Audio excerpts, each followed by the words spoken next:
The pitchfork trembled in Bramwell Ironwood's massive hands as he stared down at the most beautiful woman he'd ever seen, curled like a wounded dove in the hay of his barn.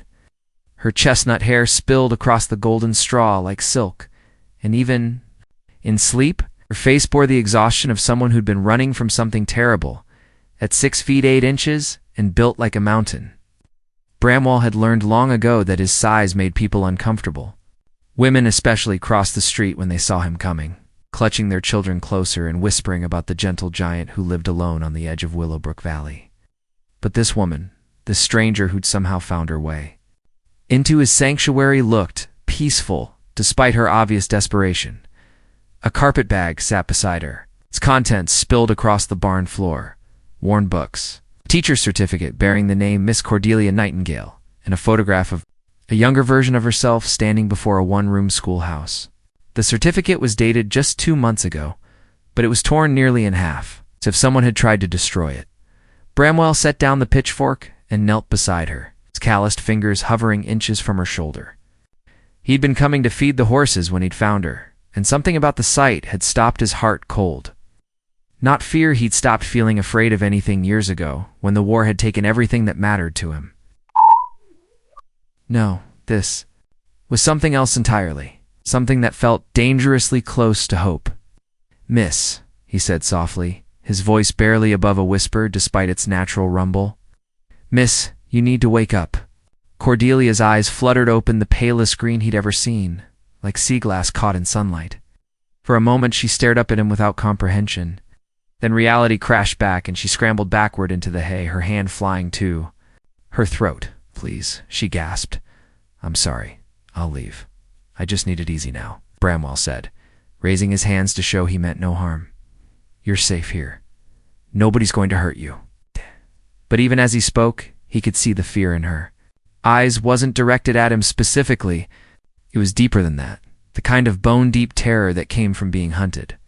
Fresh bruises marked her wrists, and there was a cut on her lip that hadn't quite healed. "What's your name?" he asked gently. "Cordelia," she whispered, then seemed to catch herself. I shouldn't tell you. I shouldn't be here. They find me, who's looking for you? My ... She struggled with the words, "My husband. Former husband. It doesn't believe in divorce, even when a judge says otherwise." Bramwell felt something cold settle in his chest. He'd known men like that during the war, men who saw people as property to be owned, rather than souls to be cherished. The kind of men who left bruises on things too delicate to fight back. "What happened to your teaching position?" he asked, nodding toward the torn certificate. Cordelia's laugh was bitter as winter wind. "Made sure I'd never work in education. Again, told the school board I was ... unstable, prone to fits of hysteria." Amazing how quickly a woman's reputation can be destroyed by the right man telling the right lies. "So you ran?" "Ran." She pulled her knees to her chest, making herself smaller. "3 days ago, when I heard he was coming to bring me home. I've been sleeping in barns and abandoned cabins ever since." Bramwell studied her face, seeing the intelligence there beneath the exhaustion and fear. This wasn't some helpless flower, this was a woman who'd had the courage to leave an impossible situation and the strength to survive on her own. The fact that she'd ended up in his barn felt like providence. "Well," he said slowly, "this barn's seen worse guests than a runaway schoolteacher. You're welcome to stay until you figure out what comes next. I couldn't impose, it's not imposing if I'm offering." He stood, his full height casting her in shadow. "Name's Bramwell Ironwood. I own this spread, such as it is. Haven't had company in ... well, can't remember how long." Cordelia looked up at him, really seeing him for the first time.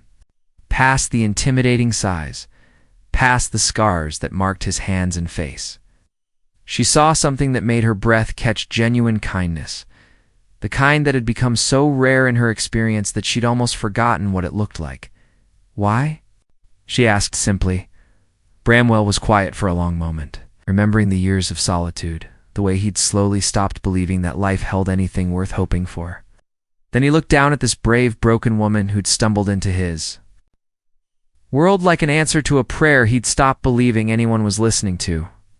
"Because," he said quietly, I've been dead inside for 5 years.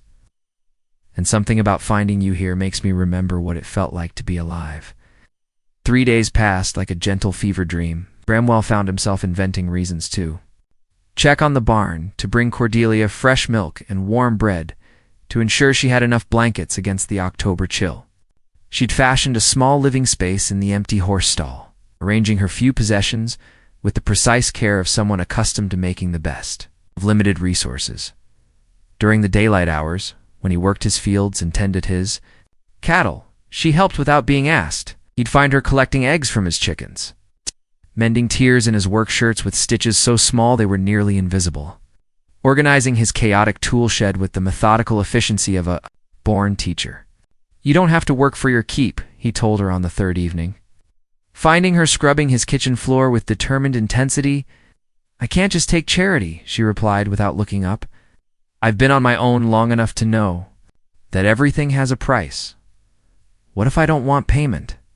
Then you're the first man in my experience who doesn't. The words came out sharper than she'd intended, and she immediately softened her tone. I'm sorry.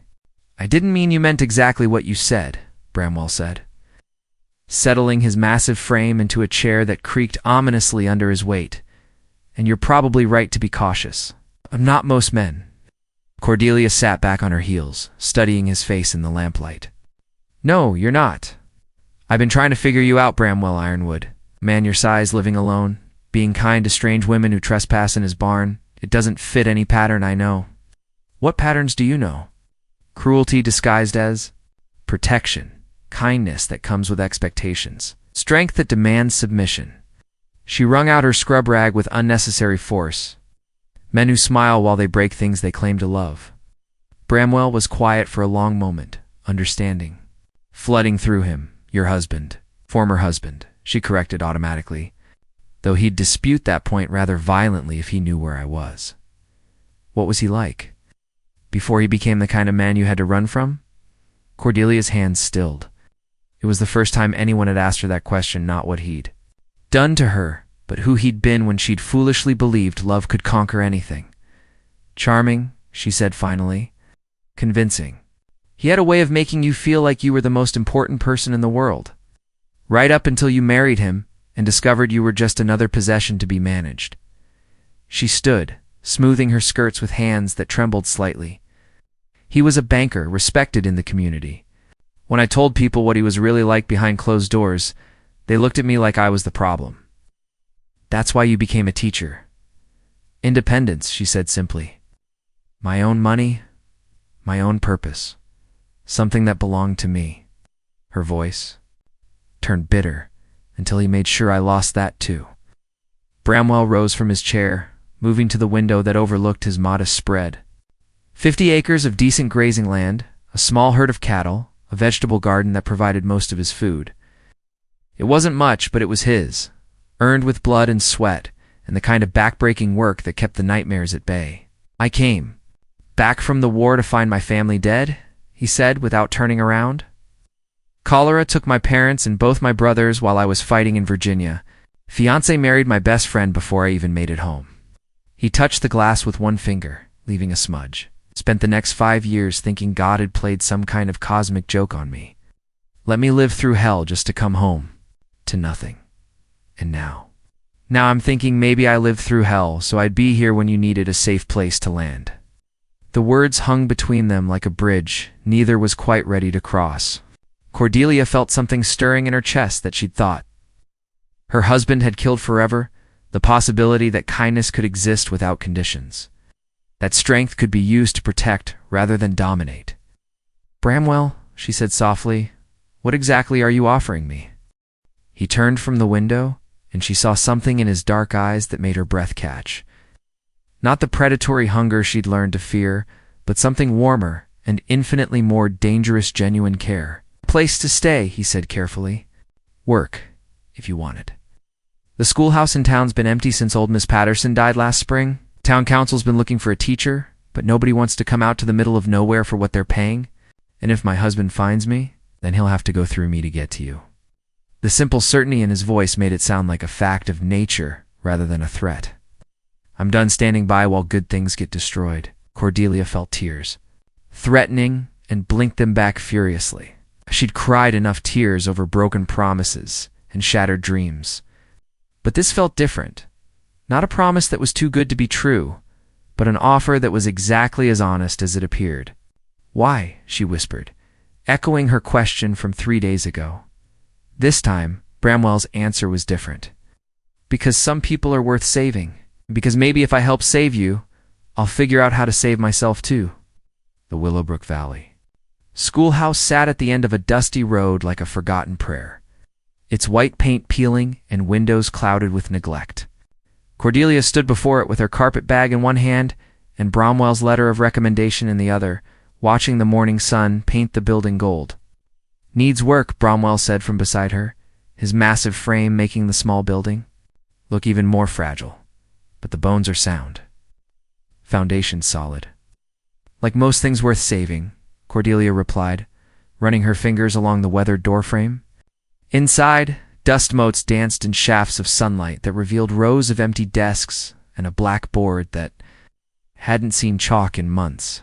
The town council meeting had been a revelation. 5 weathered ranchers and merchants who'd looked at her teaching. Certificate with the reverence usually reserved for holy relics. They'd asked a few questions about her past in frontier communities. Everyone understood that people came west to escape something and focused instead on her qualifications and willingness to stay through the harsh winter. $40 a month? Plus use of the teacherage, Mayor Hutchins had said, gesturing toward the small cabin behind the schoolhouse. "It's not much, but it's honest work. It's perfect," Cordelia had replied, meaning every word. Now, a week later, she was scrubbing years of neglect from the classroom while Bramwell repaired broken desks and replaced cracked window panes. Worked in comfortable silence, their movements synchronized like dancers who'd been practicing together for years. "Tell me about your students," she said, pausing to wipe sweat from her forehead. 23 children, ages 6 to 16. Most are ranch kids who ride in from surrounding spreads, some board in town during the week when weather's bad. I'm well.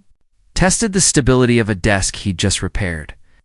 They're good kids mostly, little wild from being without proper schooling, but hungry to learn, and the families. It's grateful you're here. Parents who've been teaching their children basic reading and arithmetic around kitchen tables, knowing it's not enough, but not knowing what else to do. That afternoon, as they hung new curtains in the schoolhouse windows, a wagon approached. On the dusty road, a woman with iron-gray hair and stern features climbed down, followed by a boy of perhaps 10, whose curiosity was barely contained behind polite manners. Mrs. Hartwell Bramwell said, straightening to his full height, "This is Miss Nightingale, our new teacher." The woman's sharp eyes took in Cordelia's appearance, the simple blue dress, the practical boots, the capable hands that spoke of honest work. "We heard there was a new teacher. Wanted to meet you before school starts next Monday." "I'm pleased to meet you," Cordelia said, wiping her hands on her apron before extending one to the older woman. "And you must be one of my students," she added, crouching to the boy's level. "Timothy," the boy said shyly.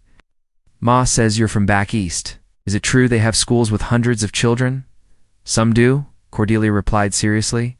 "But I think I prefer schools where I can know each student's name and help them discover what makes them special." Mrs. Hartwell's stern expression softened fractionally. "Timothy's been teaching himself to read from his father's agricultural journals. He's got a mind for learning. Then we'll make sure he gets plenty of opportunities to use it," Cordelia said. And something in her tone must have convinced the woman, because she nodded approvingly. "Supper's at 6 if you'd like to join us," Mrs. Hartwell said as she prepared to leave. "Both of you," she added, glancing at Bramwell.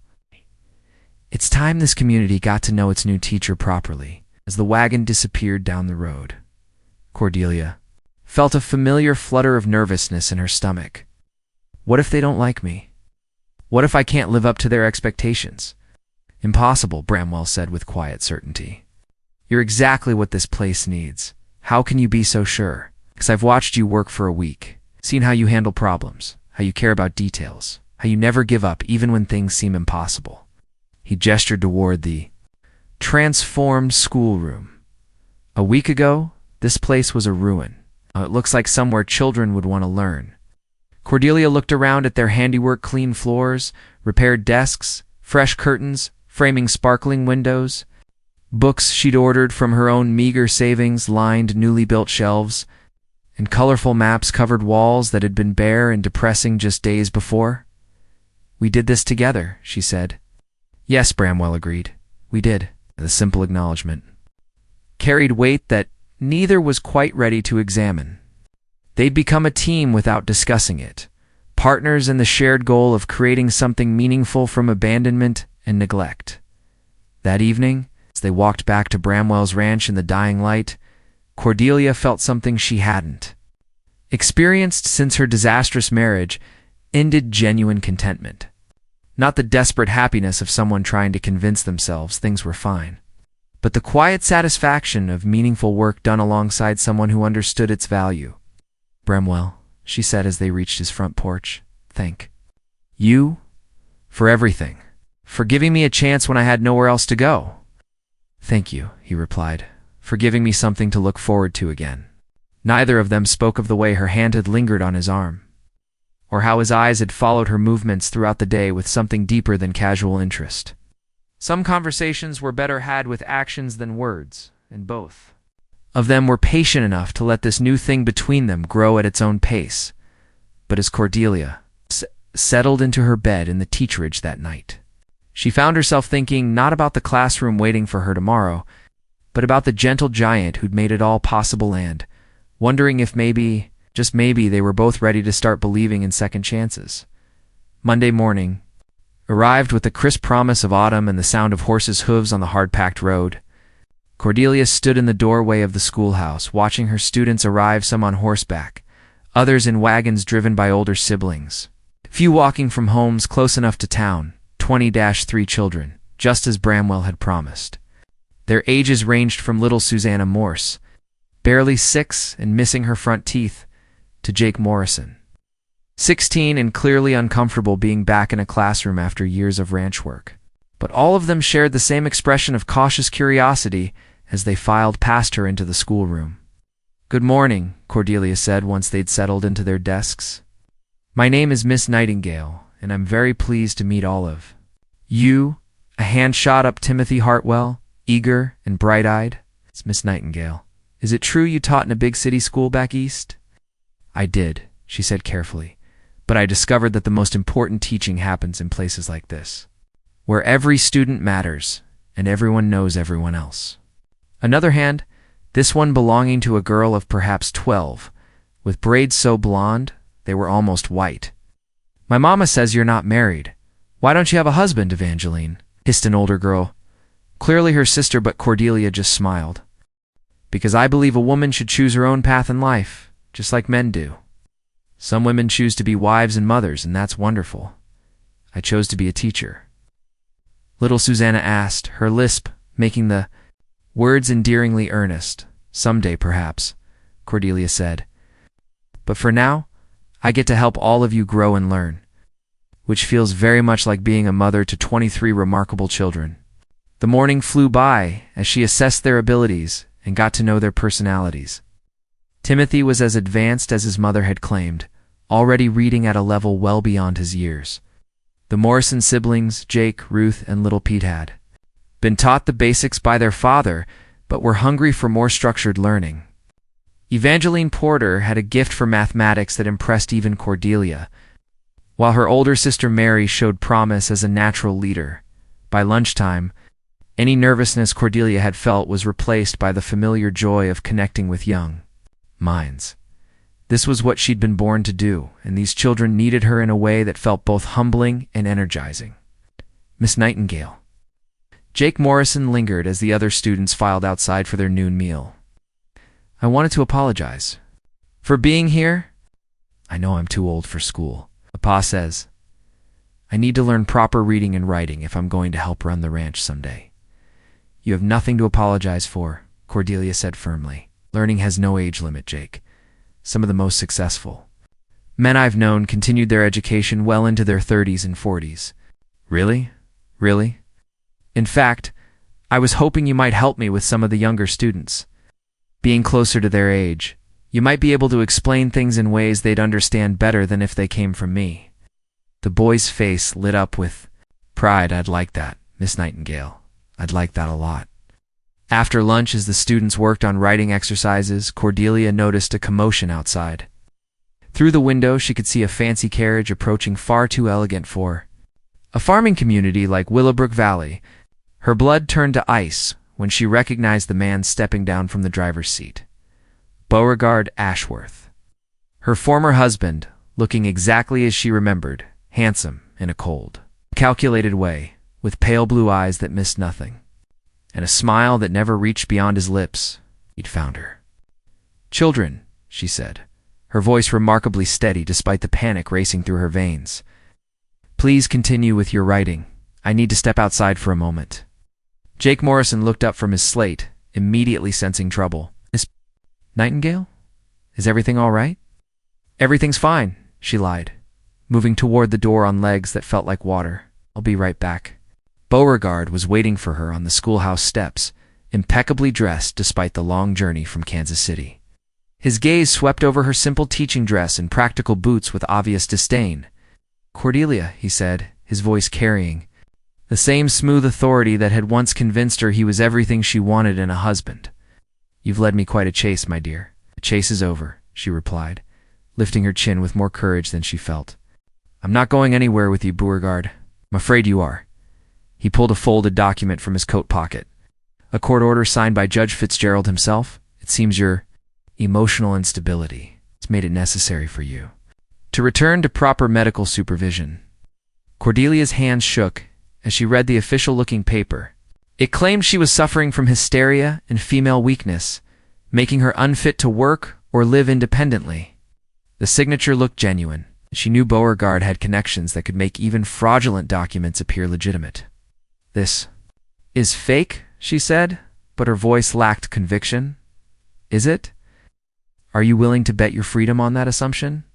His smile was sharp as a blade. "Come quietly, Cordelia. Don't make this harder than it has to be."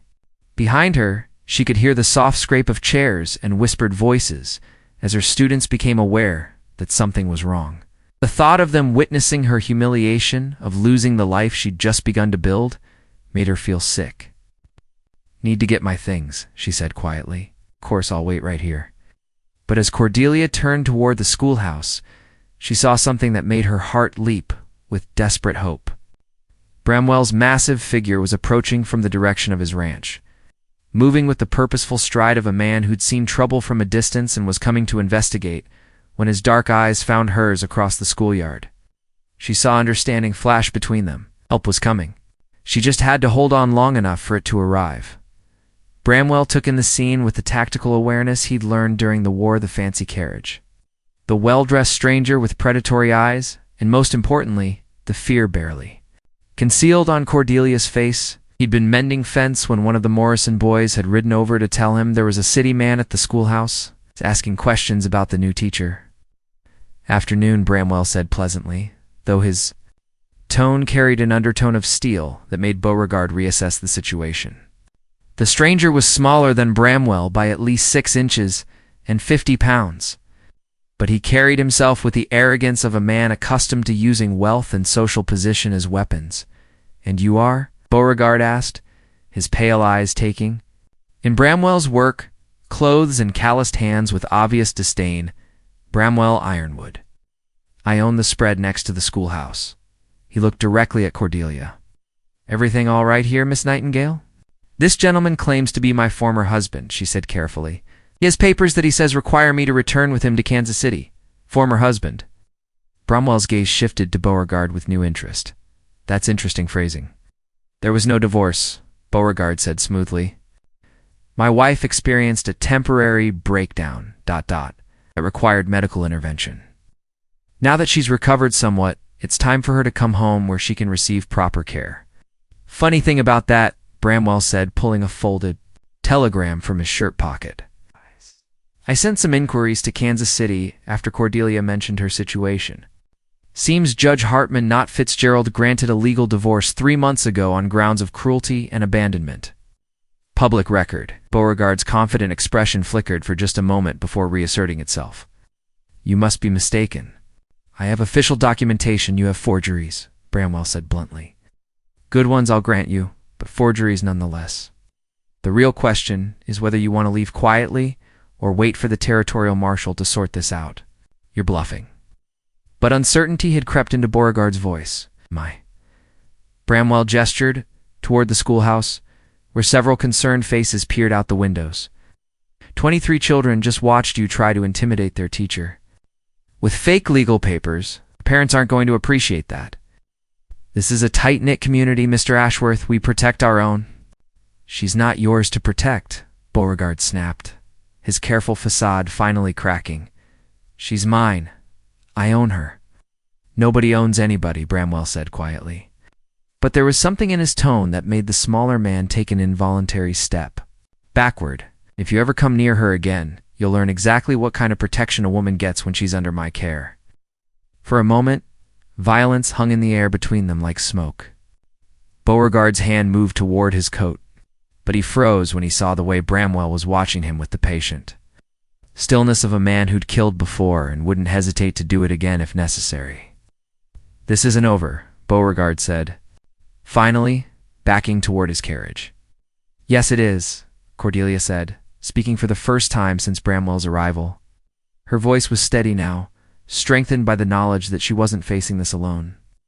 It's been over since the day I walked out of your house and chose freedom over fear. You'll regret this, Beauregard snarled. Both of you. The only thing I regret, Cordelia replied, is believing your lies for as long as I did. They watched in silence as the carriage disappeared down the dusty road, taking Beauregard Ashworth and his threats back toward whatever hole he'd crawled out of. Only when the dust had settled did Cordelia allow herself to breathe again. How did you know? She asked Bramwell. Know what? That I'd need help. That you should come check on me. Bramwell was quiet for a moment, studying her face in the afternoon. Sunlight, because I've been watching you for 2 weeks now, and I've learned to read the signs when you're afraid. Your shoulders get tense, your voice gets too controlled, and you start looking around for escape routes. The observation was so accurate it took her breath away. You've been watching me. I've been looking out for you, he corrected gently. There's a difference. Before Cordelia could respond, the schoolhouse door burst open and her students poured out. Their young faces filled with concern and curiosity. Miss Nightingale, little Susanna called out. Out! Who is that scary man? Nobody important, Cordelia said, smoothing her skirts and forcing a reassuring smile. Just someone who got lost and needed directions. Mr. Ironwood, Jake Morrison said, his 16-year-old dignity warring with obvious relief. We were ready to help if you needed us. I appreciate that, Jake. But Miss Nightingale can handle her own problems. She just needed someone to remind her she's not alone. As the children gradually returned to their lessons, Bramwell lingered in the schoolyard. Will he come back? He asked quietly. I don't know, Cordelia admitted. He's not used to being told no, especially not by someone he considers his property. You're not his property. You're not anyone's property. I know that. But knowing it and feeling it are two different things. She looked at him with eyes that held gratitude and something deeper. Thank you, Bramwell, for the telegram, for standing up to him, for making me feel like I'm worth defending. You are worth defending, he said simply. You're worth a lot, of things you haven't had the chance to discover yet. As he turned to leave, Cordelia called after him, Bramwell, would you like to have dinner with me tonight? I could cook at the teacherage, or I'd like that, he said, his weathered face lighting up with a smile that transformed him completely. I'd like that very much. For the first time since arriving in Willowbrook Valley, Cordelia felt something that had nothing to do with gratitude or relief. Looking at Bramwell Ironwood, this gentle giant who'd appeared exactly when she needed him most, she felt the stirring of something she'd thought her. Marriage had killed forever. She felt the possibility of love. The teacherage was smaller than Bramwell's little finger, but Cordelia had transformed it into something that felt like home. Wildflowers from the meadow sat in a mason jar on the table. Her few books lined a shelf he'd built for her. And the scent of fresh bread filled the air as she put the finishing touches on their dinner. It's not much, she said, gesturing around. The single room that served as kitchen, parlor and bedroom all at once. But it's mine. It's perfect, Bromwell said, and meant it. He'd eaten too many meals alone in his empty farmhouse to take for granted the simple pleasure of sitting across from someone who wanted his company. They talked through dinner about everything and nothing: her students' progress, his plans for expanding the cattle herd, books they'd both read, places they'd never been but dreamed of seeing. The conversation flowed like water, finding its natural course, easy and inevitable. "Tell me about the war," Cordelia said as they shared the apple pie she'd baked that afternoon. Bramwell was quiet for a long moment, his fork pausing halfway to his mouth. "What do you want to know? What it did to you? What it took away?" "Everything," he said simply. "My family, my faith, my belief that the world made sense." He set down his fork and looked at her directly. "I came home to graves and empty rooms, and the understanding that nothing I'd fought for had any meaning if there was nobody left to share it with." "Is that why you never married? Never started a family of your own?" Seemed pointless. Was half dead inside, going through the motions of living without really feeling alive. He gestured toward the cozy room around them. "Till 2 weeks ago, when I found a beautiful woman sleeping in my barn and remembered what it felt like to hope for something." Cordelia felt her breath catch. "Bramwell, I know it's too soon," he said quickly. "I know you're still healing from what that bastard put you through. And I don't want to pressure you or make you feel like you owe me anything. What if I don't feel pressured?" She interrupted softly. "What if I feel... ... not for the rescue, but for the reminder that kindness exists in the world." They looked at each other across the small table, the weight of unspoken possibilities hanging between them like a bridge neither was quite ready to cross. Finally, Bramwell stood and began clearing the dishes. "I should go," he said.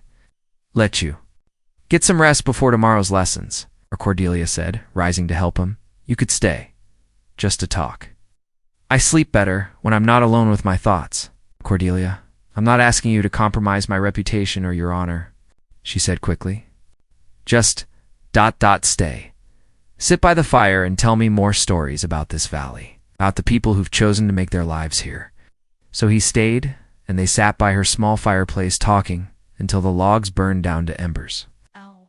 She told him about her childhood dreams of becoming a teacher, about the books that had shaped her understanding of the world, about the moment she'd realized her marriage was a beautiful lie that was slowly killing her spirit.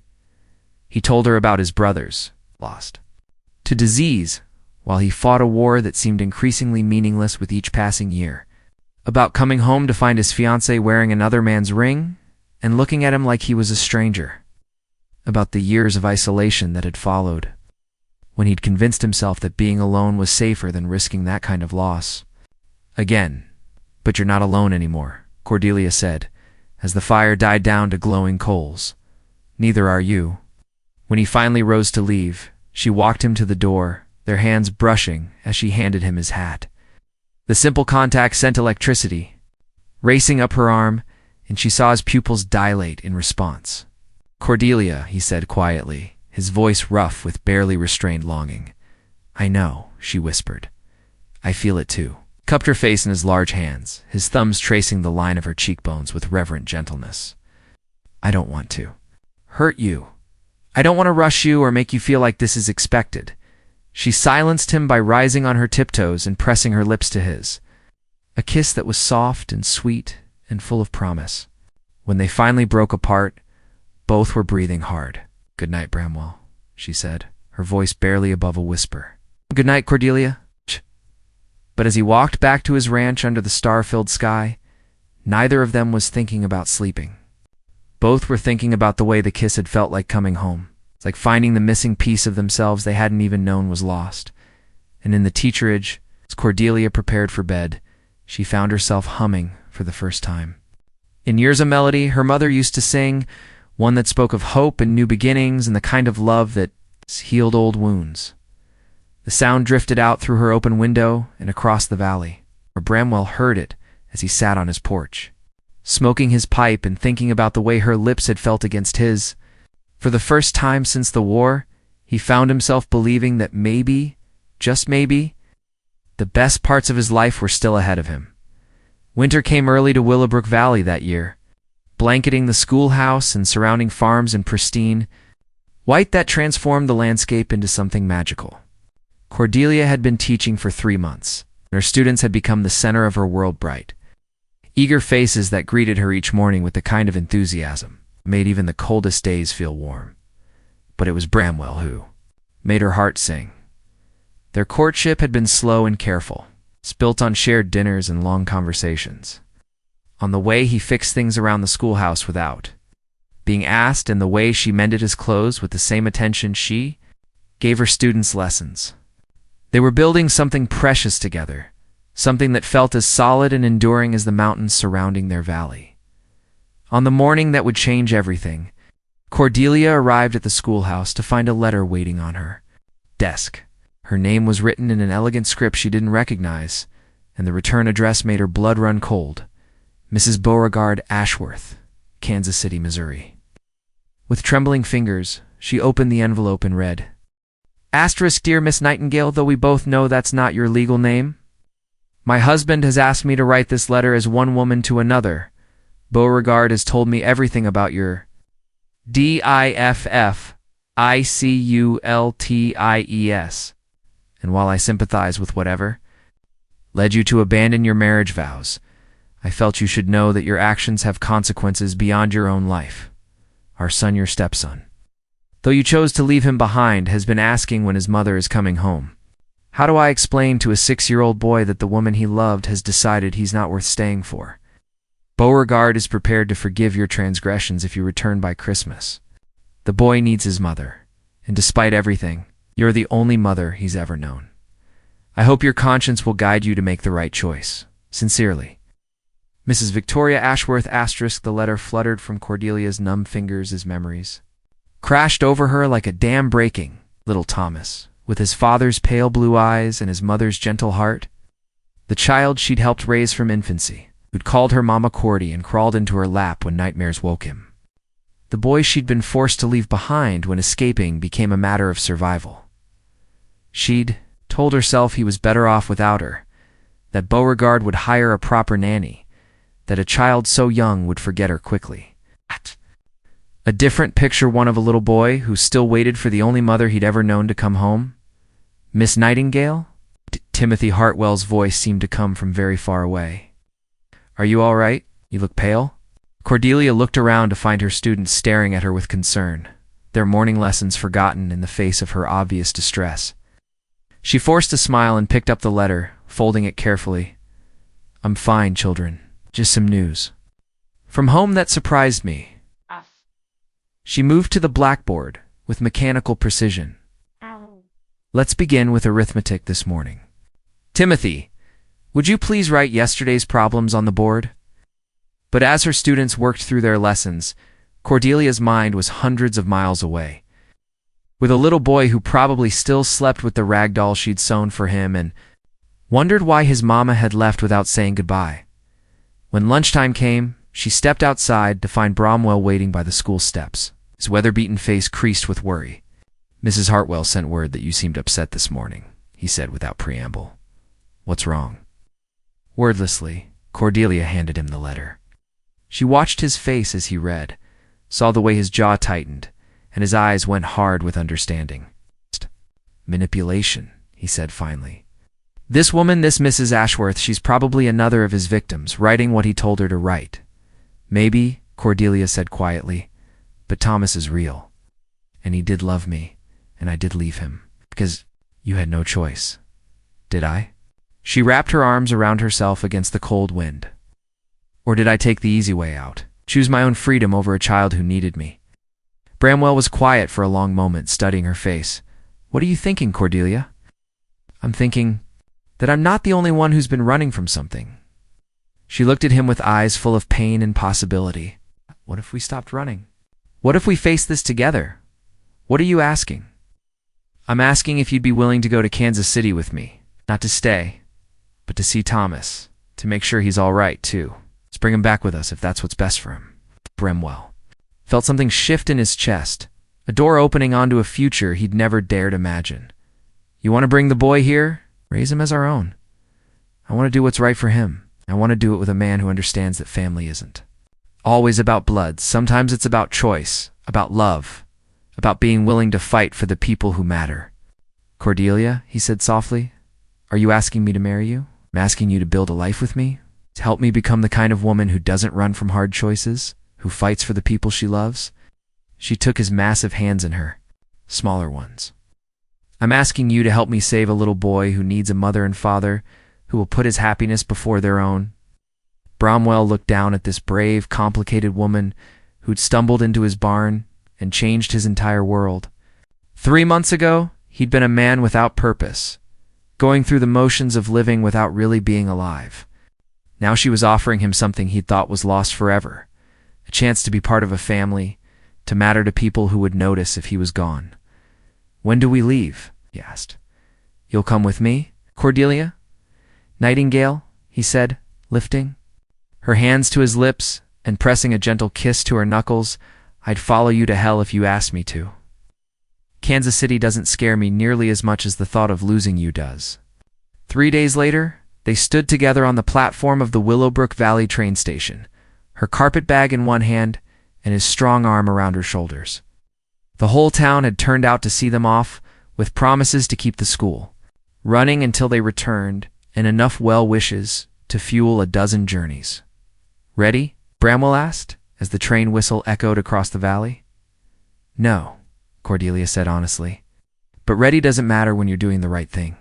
As the train carried them east toward an uncertain future, she leaned against his solid warmth and thought about the little boy who was waiting for his mama to come home. She didn't know what they'd find in Kansas City, didn't know if Beauregard would fight them, or if Thomas would even remember her, but she knew she wasn't facing it alone. And for the first time since she'd left that little boy sleeping in his bed, she allowed herself to hope that maybe, just maybe, this story could have a happy ending after all. The train rolled on through the winter landscape, carrying 2 people who'd found love in the most unexpected place, toward a confrontation that would determine whether their makeshift family could become something real and lasting. Outside the window, snow began to fall like a blessing, covering the world in fresh possibilities and new beginnings. Epilogue 5 years later. The Willowbrook Valley Schoolhouse rang with the laughter of 37 students and the gentle authority of their beloved teacher, Mrs. Cordelia Ironwood. At her side, helping the older children with their arithmetic, stood Thomas Ashworth now. Thomas Ironwood, a bright 11-year-old, who'd grown tall and strong under the loving care of his chosen parents. The confrontation in Kansas City had been everything they'd feared and more than they'd hoped. Beauregard had raged and threatened, had tried every legal and illegal means at his disposal to prevent them from taking his son. But Thomas himself had settled the matter by running straight into Cordelia's arms and refusing to let go, declaring with the fierce certainty of childhood that he wanted to go home with his real mama and his new papa. The courts had eventually sided with them, recognizing that a child's welfare mattered more than a man's pride. Beauregard's second wife, Victoria, had privately confessed that she'd written the letter at gunpoint. She was as trapped as Cordelia had been, and that seeing Thomas with his chosen family had given her the courage to seek her own freedom now. As Cordelia watched her husband teaching their son to repair a broken desk, she marveled at how perfectly the pieces had fallen into place. Bramwell had taken to fatherhood like he'd been born for it, and Thomas had blossomed under his patient guidance and unconditional love. Mrs. Ironwood. Little Susanna Morrison, now 8 and still missing teeth at regular intervals, tugged on Cordelia's skirt. Are you and Mr. Ironwood going to have a baby soon? Mama says married people usually have babies. Cordelia smiled, her hand moving instinctively to her still flat stomach, where new life was just beginning to grow. As a matter of fact, Susanna, we are. Come spring, Thomas is going to be a big brother. The news spread through the classroom like wildfire, with children cheering and Thomas beaming with pride at his elevated status. Bramwell caught Cordelia's eye across the room and winked, his weathered face transformed by a smile that spoke of complete contentment. That evening, as they walked home together through the snow-covered valley, man, woman, and boy, their hands linked and their voices mingling in easy conversation, Cordelia thought about the chain of events that had brought them to this moment. A desperate flight from an impossible marriage, a chance encounter in a barn, the courage to fight for what mattered most. No regrets? Damwell asked, echoing the question he'd posed that first day when she'd been afraid to hope for better things. Only that it took me so long to find my way to you. She replied, squeezing his hand.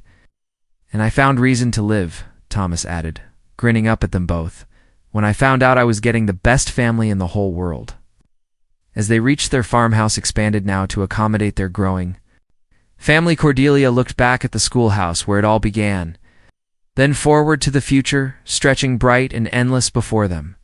Sometimes the most beautiful love stories began in the most unlikely places. Sometimes salvation came in the form of a gentle giant who knew how to see past surface scars to the strength beneath. And sometimes, just sometimes, broken people could heal each other and build something more beautiful than either had ever dreamed possible.